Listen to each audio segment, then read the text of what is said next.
কাস্তে হাতে ধান কাটায় ব্যস্ত কৃষক, বইছে উৎসব মুখর পরিবেশ।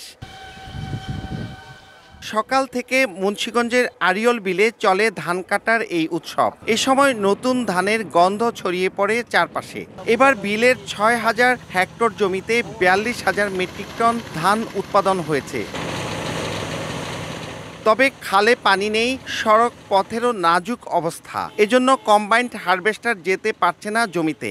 এর মধ্যে আবার সরকার নির্ধারিত দামের চেয়ে কেজিতে ১১ টাকা কমে ধান বিক্রি করতে বাধ্য হচ্ছেন কৃষক। এর পেছনে সিন্ডিকেটকে দায়ী করছেন তারা। সরকার রেট করছে ৩৬ টাকা কেজি, কিন্তু আমরা ঠিক মতন ৩৬ টাকা পাইতেছি না, আমরা পাই ২৪ টাকা বা ২৫ টাকা। যারা ধান ক্রয় করে তারা একটা সিন্ডিকেট করে ফেলে এবং একটু বৃষ্টির ভাব দেখলে আমাদের ধানকে একেবারেই নিতে চায় না, সবাই তখন অস্থির হয়ে যায়, যার কারণে ধানটাকে একেবারে তারা নিম্নমানের মূল্য দিয়ে নিয়ে যায়। কর্তৃপক্ষ বলছে বিলের খাদ্যশস্য বাজারজাতে যোগাযোগ ব্যবস্থা উন্নয়নের চেষ্টা চলছে। আড়িয়ল বিলের খালটি খনন করার ব্যাপারে একটা সিদ্ধান্ত গ্রহণ করা হয়েছে এবং পাশেই আপনারা দেখছেন রাস্তার জন্য কিন্তু ব্রিজের কাজও চলছে।